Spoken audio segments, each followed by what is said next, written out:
If you were a Reagan person, then Ford was the enemy. And if you were a Ford person, then Reagan was the enemy. Nobody was unsure in 1976. A new deal for the American people. Extremism in the defense of liberty. There is no substitute for victory. The United States of America.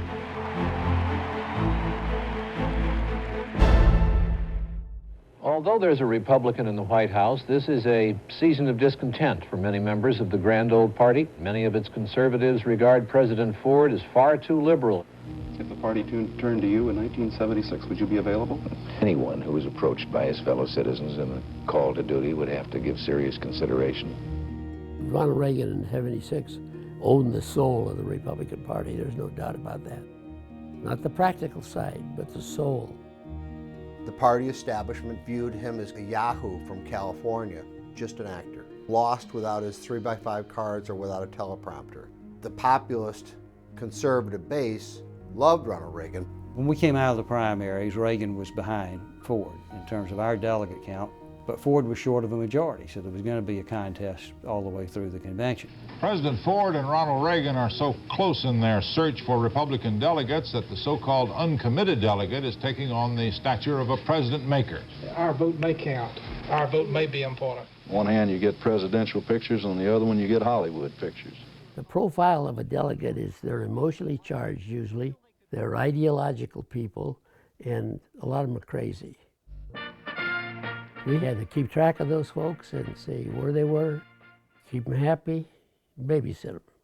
The Ford forces control the Republican National Committee. So the Ford delegates got the nicest hotels. The Reagan delegates got assigned to hotels as far as 70 miles away. The Ford delegates got to sit up front at the convention hall. The Reagan delegates were seated at the back. We were down there working people one at a time, one-on-one, trying to get people to join our team. There was a tremendous youth outpouring for Ronald Reagan. There's nothing like the enthusiasm of youth to spark up a candidate. So whenever President Ford made a live appearance, my wife was one of those young presidentials to make sure that America, the world, saw that he was being warmly greeted by all these young people. I had one lady who was a delegate from the city of Philadelphia who wanted to support Reagan, but of course she was getting all kinds of pressure from all the other party leaders. So I tried to talk to her like once an hour if I could to try to keep her. They managed to get a guy who looked like a defensive lineman for the Philadelphia Eagles to sit at the end of the row. When I'd want to get by him to get in there and talk to her, he just looked straight ahead, stone-faced, and I never could get to her. Vice President Nelson Rockefeller gets involved in this melee on the floor of the convention. A delegate is holding up a Reagan sign. The vice president rips it out of his hand and starts to tear it apart. So another Reagan delegate reaches for the command phone connected to the convention managers for Gerald Ford, and he rips the cord out of its base.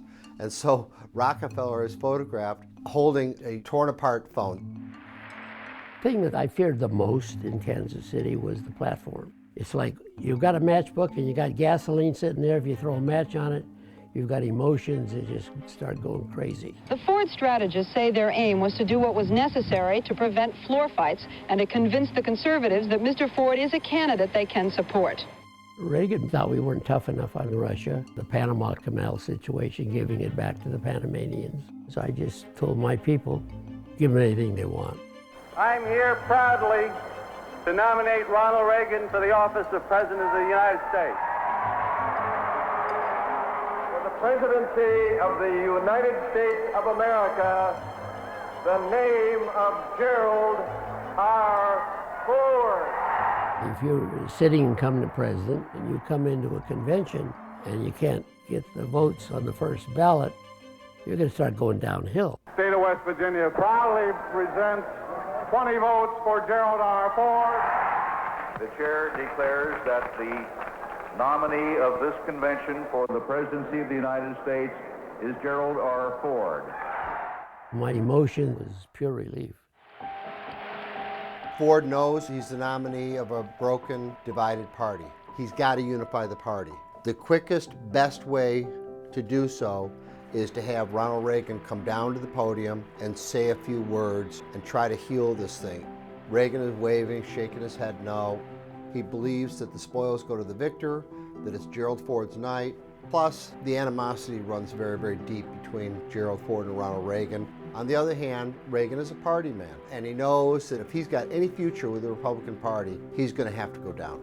I believe the Republican Party has a platform that is a banner of bold, unmistakable colors with no pale pastel shades. And of course, he does, and gives this brilliant speech, which actually is the first step on the way to winning the nomination in 1980. We must go forth from here united, determined that what a great general said a few years ago is true. There is no substitute for victory. Mr. President. 40 years ago, the delegates had the power. Network television covered it all. Millions of people were watching. There were fights over rules. There were fights over planks. Over the years, convention coverage has been shrunk to nothing because the power is moved from the delegates to the consultants. The consultants have driven the drama and the fights out of these conventions.